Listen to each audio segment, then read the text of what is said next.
श्री शिवाय नमस्तुभ्यम। दोस्तों, आप सभी लोग जानते हैं कि 30 मार्च 2023 को श्री राम नवमी है। ये दिन बहुत ही ज़्यादा खास होता है। ये दिन राम प्राकटोत्सव के नाम से भी जाना जाता है। तो दोस्तों, आज की इस वीडियो में हम आपको इस राम नवमी के कुछ नए और कुछ विशेष उपाय बताने वाले हैं। दोस्तों, यह राम नवमी बार बार नहीं आती है। चैत्र नवरात्रि के 9वें दिन पड़ने वाली यह राम नवमी है और चैत्र नवरात्रि का 9वां दिन है, मतलब चैत्र नवरात्रि का आखिरी दिन भी यह दिन है। तो इसीलिए यह दिन की जो महत्वता है वो बहुत ज़्यादा बढ़ जाती है। तो दोस्तों, आइए हम आपको बताते हैं इस रामनवमी को किए जाने वाले सबसे ज़्यादा सबसे विशेष उपाय। तो दोस्तों, सबसे पहला जो हम आपको उपाय बताने जा रहे हैं वह आपके उस कार्य के लिए है जो आपका कार्य लंबे समय से नहीं हो पा रहा है। बहुत सारी अड़चनें आ रही हैं या आपकी कोई विशेष मनोकामना भी अगर है तो भी आप उस स्थान पर इस उपाय को कर सकते हैं। ठीक है, आपका कोई काम रुक रहा है, अटक रहा है, कोई भी धन से जुड़ा हुआ काम हो या किसी भी प्रकार की समस्या चल रही हो, तो आप यह उपाय एक बार इस रामनवमी को ज़रूर करके देखिएगा। तो उपाय क्या है अच्छे से समझिए, उसके बाद उपाय को कीजिएगा। ठीक है, तो उपाय में आपको करना क्या है, इस उपाय को आपको कब करना है, प्रातःकाल सुबह सुबह। ठीक है, जितना जल्दी हो सके या दोपहर तक भी आप लोग कर सकते हैं, कोई दिक्कत नहीं है ना। इस उपाय को करने के लिए आपके घर के आसपास जो भी आंवले का वृक्ष हो, आंवले का वृक्ष आप लोग जानते हैं ना, उस आंवले के वृक्ष के नीचे आपको लोगों को जाना पड़ेगा। ठीक है, आंवले के वृक्ष के नीचे जाकर आपको क्या क्या लेकर जाना है वो आप लोग सबसे पहले सुन लीजिए और ध्यान से समझ लीजिए। ठीक है, तो सबसे पहला जो आपको चीज़ लेकर जानी है वो है एक घी का दीपक। घी का दीपक कैसा लेकर जाओगे, जो कि आप लोग आटे का बना सकते हो, मिट्टी का ले रहे हो तो नया दीपक आप लोग लेना। ठीक है, दीपक के अंदर आपको गोलबाती रखनी है और उसमें शुद्ध देसी गाय का घी डालना है। ठीक है, इस तरीके का एक गोलबाती का घी का दीपक आपको नवमी तिथि के दिन इस रामनवमी को तैयार कर लेना है। साथ ही में आपको क्या करना है, एक जो होती है ना, मतलब धागा, जो पूजन वाला धागा होता है जिससे हम मतलब परिक्रमा देते हैं, वो वाला एक धागा आता है, या मोली आप लोग जिसे कहते हो, मतलब कच्चा धागा जो होता है, कच्चा सूत आप लोग जिसे कहते हो। बस आपको क्या करना है, मतलब किसी भी दुकान पर जाकर, किसी भी मतलब पूजन पाठ वाली दुकान पर जाकर ये बोलना है कि जो पूजन वाला धागा होता है जिससे हम परिक्रमा देते हैं वह आप धागा लेकर आ जाइए। ठीक है, तो वह धागा रख लीजिए। बस इन दोनों चीज़ों को लेकर आपको पहुँचना है कहाँ पर, आंवले के वृक्ष के नीचे। आंवले के वृक्ष के नीचे जैसे ही पहुँचते हो तो सबसे पहले आंवले के वृक्ष की छाँव में बैठकर, मतलब आंवले का वृक्ष बड़ा होना चाहिए। ठीक है, उस आंवले के वृक्ष के नीचे बैठकर सबसे पहले आप जो एक गोलबाती का घी का दीपक बनाकर लाए हैं, इस दीपक को वहां पर जला दीजिए। ठीक है, आपने लोगों ने दीपक जला दिया। दीपक जलाने के बाद अब आप जो अपने साथ धागा लेकर आए हैं या जो लच्छा लेकर आए हैं, उस धागे से आपको इसी आंवले के वृक्ष की 5 परिक्रमा करनी है। कितनी? 5 है ना। 5 परिक्रमा आपको इसी धागे से करनी है। तो अपनी 5 परिक्रमा कर दीजिए। 5 परिक्रमा करने के बाद आप उस धागे को वहीं के वहीं छोड़ दीजिए या तोड़ लीजिए। ठीक है, तोड़ने के बाद क्या करना है कि जो आपने धागा तोड़ा है, अब आपके हाथ में अलग से गुच्छा आ जाएगा धागे का। ठीक है, तो इसी धागे में से अब आपको थोड़ा सा धागा और तोड़ना है कि आप अपने हाथ में इसे बांध सकें। ठीक है, बांधना नहीं है, बस आप सोच समझकर इतना धागा तोड़ लीजिए। ठीक है, अलग से तोड़ लिया आपने। अब इस अलग से तोड़े हुए धागे को आपको करना है उसी आंवले के वृक्ष के ऊपर, डगाल कोई सी होगी या कोई सी एक छोटी सी टहनी होगी, उस टहनी पर आपको क्या करना है, यह हल्का सा जो आपने धागा अभी तोड़ा है इसको बांध देना है। ठीक है, कब बांधना है? जब आप यह उपाय नवमी तिथि के दिन कर रहे हो। ठीक है, आपने बांध दिया। बांधने के बाद अभी यहाँ पर यह उपाय पूरा हो जाता है। ठीक है, पूरा होने का मतलब है कि अभी ये उपाय आधा हुआ है। आधा उपाय आपको करना है दशमी तिथि को। ठीक है, आपने रामनवमी को ये उपाय इतना कर लिया। अब आपको क्या करना है, दशमी तिथि के दिन वापस से प्रातःकाल सुबह सुबह जाना है, एक गोल बाती का घी का दीपक तैयार करके लेकर जाना है और वहां पर जाने के बाद सबसे पहले इस दीपक को जलाना है, बैठकर आराम से, मन से, भाव से। दीपक को जलाने के बाद जो आपने एक धागा कहाँ पर टहनी पर बांधा हुआ था ना नवमी तिथि को, उस धागे को वहां से खोलना है और अपने हाथ में बांध लेना है। अब आप जिस भी काम के लिए इस धागे को अपने हाथ में बांध कर जाएंगे, आप उस काम में सफल होंगे, आपको सफलता ज़रूर मिलेगी। ठीक है, और आपका जो भी काम में आप अपना हाथ डालेंगे आप उसमें सफल ज़रूर होंगे। करके ज़रूर देखिए, बहुत ही विशेष उपाय है। रामनवमी के दिन ये विशेष रूप से ये उपाय किया जाना है। चलिए दोस्तों, अब हम बात करते हैं अगले उपाय के बारे में। दोस्तों, रामनवमी के दिन हल्दी और रोली कुमकुम आप इन 2 जगहों पर अगर चढ़ा देते हैं तो मतलब जो भी नारी होगी वो कभी विधवा नहीं मरती है, मतलब विधवा होकर वो कभी नहीं मरेगी। ठीक है, तो इसीलिए माताओं बहनों के लिए यह बहुत ही विशेष उपाय है। तो करना क्या है इस उपाय में, आपको इस उपाय में आपको रामनवमी के दिन क्या करना है, किसी भी भगवान नारायण के मंदिर में आपको जाना है। ठीक है, जहाँ पर भगवान नारायण और माता लक्ष्मी जी का मंदिर हो, जहाँ पर भी हो वहाँ पर आपको जाना है। क्या क्या लेकर जाना है, सबसे पहले तो थोड़ी सी हल्दी लेकर जाना है, या जितनी आप लोग चढ़ाना चाहते हो हल्दी, और जो रोली कुंकू होता है ना वो लेकर जाना है, कुंकू लेकर जाना है, ठीक है। तो ये दोनों चीज़ें आप अपने साथ लेकर किसी भी भगवान नारायण के मंदिर में पहुंच जाओ। नारायण जी के मंदिर में पहुंचने के बाद अब देखिए, जो भगवान नारायण का जो है सीधा पैर होगा, मतलब भगवान नारायण लेटे हुए होंगे, तो भगवान नारायण का जो सीधा पैर होगा उस सीधे पैर पे तो आपको चढ़ानी है हल्दी, ठीक है। जो आप अपने साथ हल्दी लेकर आए हैं ना, उस सीधे चरण पर, भगवान के सीधे चरण पर आप लोग हल्दी समर्पित कर दीजिए, ठीक है। पैरों के ऊपर आपको समर्पित करना है, सिर्फ रामनवमी का यह उपाय है। उसके बाद में जो भगवान नारायण का उल्टा चरण होगा, ठीक है, उस उल्टे चरण पर आपको समर्पित करना है कुंकू, ठीक है। यह उपाय माताओं बहनों को करना है, ना कि पुरुष को करना है, ठीक है, क्योंकि माताओं बहन जब इस उपाय को करेंगी तो वह कभी भी विधवा नहीं मरेंगी, ठीक है। मतलब उन्हें अखंड सौभाग्य का भगवान नारायण से आशीर्वाद प्राप्त हो जाएगा, ठीक है। बस भगवान नारायण के सीधे वाले पैर पर आपको क्या करना है, जो हल्दी होती है वो समर्पित करना है, उल्टे वाले पैर पर रोली कुंकू जो होता है वो आपको समर्पित करना है, ठीक है। इतना सा यह उपाय है, माताएं बहनें जरूर करें, बहुत ही विशेष फल की आपको यहाँ पर प्राप्ति होगी। उसके बाद में दोस्तों, अब जो हम आपको रामनवमी का अगला उपाय बताने जा रहे हैं, ये भी बहुत विशेष उपाय है। अगर आपके घर में रोग और बीमारी बहुत ज़्यादा है, आप परेशान हैं, आपको कुछ समझ नहीं आ रहा है भाई, दवाई खा कर कोई व्यक्ति परेशान है, आपको लगता है कि भाई अब हम हार चुके हैं, तो अब आपको इस रामनवमी के दिन यह उपाय कर लेना चाहिए। कैसी ही कितनी ही बड़ी से बड़ी बीमारी क्यों ना हो, वह आपकी ठीक ज़रूर होगी, ठीक है। उपाय में क्या करना है वो आप लोग ध्यान से सुनिए। तो आपको क्या करना है, रामनवमी के दिन एक आटे का दीपक बनाना है। क्या बनाना है, एक आटे का दीपक रामनवमी के दिन बनाना है ना।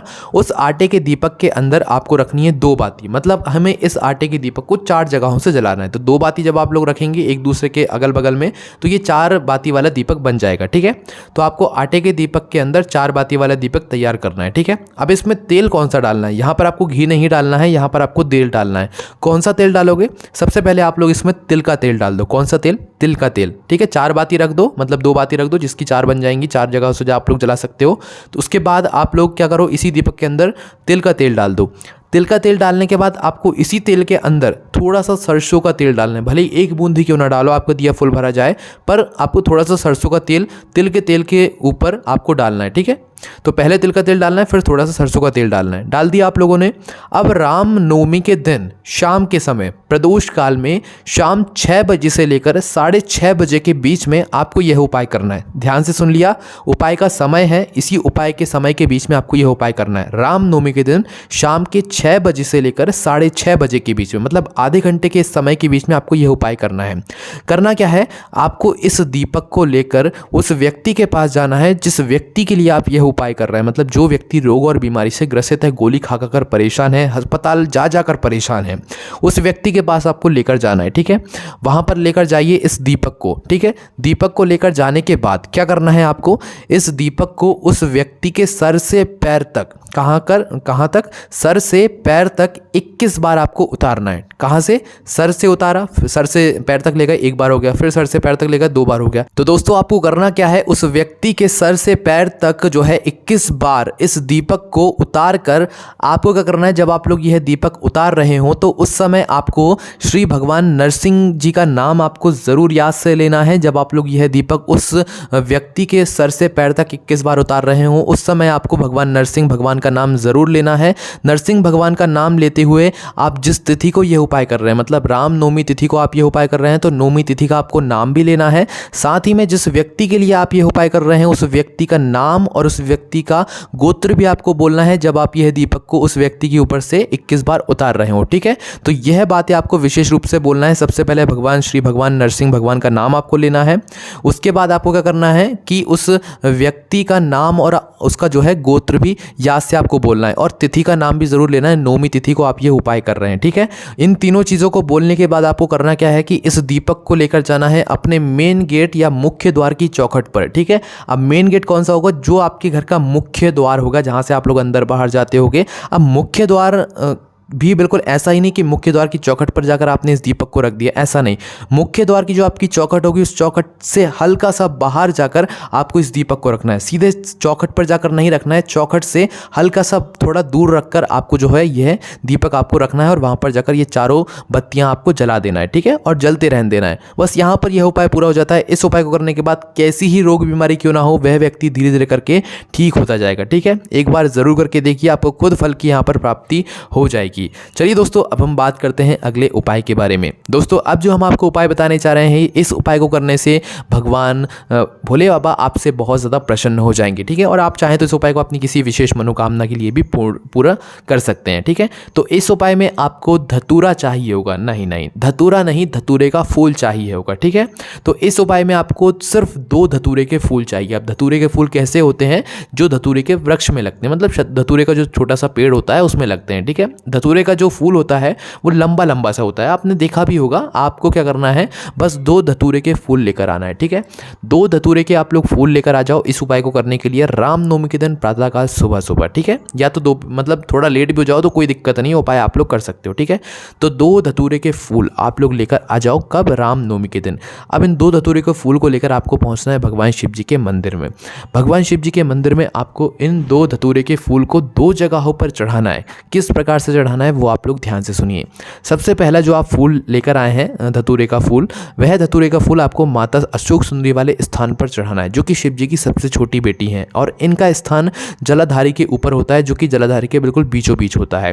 तो इस धतूरे के फूल को आपको कुछ इस प्रकार से चढ़ाना है कि जो उस फूल का खिला हुआ भाग होगा, ठीक है, मतलब पीछे का भाग ना हो, जो उस फूल का खिला हुआ भाग होगा वो आपको भगवान शिव जी की शिवलिंग के तरफ करके रखना है, और जो पीछे का भाग होगा वो आपको भगवान गणेश जी का जो स्थान होता है या जो कार्तिकेय जी का स्थान होता है उस तरफ करके आपको रख देना है। ठीक है, रखना आपको अशोक सुंदरी वाले स्थान पर ही, पर कुछ इस प्रकार से आपको चढ़ाना है। ठीक है, अब जो दूसरा फूल होगा, इस दूसरे फूल को आपको चढ़ाना है भगवान शिव जी की शिवलिंग के ऊपर। किस प्रकार से चढ़ाना है? अब जब आप इस फूल को भगवान शिव जी की शिवलिंग के ऊपर चढ़ाएंगे तो खिला हुआ भाग आपको अपनी तरफ करके चढ़ाना है, जिस तरफ से आप यह फूल चढ़ा रहे हैं। ठीक है, तो अपनी तरफ करके इस खिले हुए भाग को समर्पित कीजिए, और जो पीछे का मतलब भाग होगा वो अपने आप पीछे की तरफ हो जाएगा। ठीक है, तो बस इस 2 फूलों को, 2 धतूरे के फूलों को 2 जगहों पर चढ़ाओ और भगवान से अपनी मनोकामना प्रार्थना कर चाहो तो बोल सकते हो, अन्यथा बिना मांगे आपको सब कुछ मिल जाएगा इस उपाय को करने के बाद। करके ज़रूर देखिए, बहुत ही यहाँ पर यह विशेष उपाय पंडित जी ने यहाँ पर यह बताया है। ठीक है, चलिए अब बात करते हैं अगले उपाय के बारे में और इस वीडियो के आखिरी उपाय के बारे में। दोस्तों, इस दिन आप लोग रामनवमी के दिन भगवान शिव जी पर जल चढ़ाने ज़रूर जाइएगा, और जब आप लोग भगवान शिव जी पर जल चढ़ा दें तो जल चढ़ाने के बाद आपको इसी चढ़े हुए जल को अपने जल लोटे में ज़रूर झील कर लाना है, और भगवान शिव जी पर चढ़े हुए इसी जल को आपको अपने सीधे हाथ के हथेली से स्पर्श करना है। भगवान शिव जी की जलाधारी को जलाधारी से स्पर्श करते हुए आपको इसी जल को अपने 3 स्थानों पर लगाना है। ठीक है, कौन कौन से वो 3 स्थान है? सबसे पहले आप लोग जो आपने जल चढ़ा दिया, जल चढ़ाने के बाद जलाधारी पर अपनी सीधा हाथ के हथेली स्पर्श करो, मतलब लगाओ। लगाने के बाद इसी जल को सबसे पहले आप लोग अपने नैनों में लगाओ। ठीक है, मतलब अपनी आंखों में लगाओ। दूसरा जो स्थान रहेगा वो आपका कंठ रहेगा, मतलब आपका गला रहेगा, दूसरे स्थान पर गले में लगा लो। तीसरा जो आपका स्थान रहेगा वो आपका रहेगा सर, मतलब मस्तिष्क पे लगा लो तीसरे स्थान पर। ठीक है, तो इस जल को 3 जगहों पर लगा लो और भगवान से प्रार्थना करके अपने घर आ जाओ। बस इतना सा ये उपाय है, आपके जीवन में बहुत सारी खुशियाँ वैसे ही आ जाएंगी। तो करके ज़रूर देखिएगा इस रामनवमी की ये विशेष उपायों को, और इन सभी उपाय करने में अगर आपको कोई भी समस्या आती है तो आप हमसे कमेंट करके पूछ सकते हैं। यही सारे उपाय आप अपनी वेबसाइट भोलेनाथभक्ति.com पर जाकर आराम से बैठकर पढ़ सकते हैं। कोई भी समस्या आती है कमेंट करके पूछ सकते हैं। ओम नमः शिवाय, जय भोले बाबा, श्री शिवाय नमस्तुभ्यम।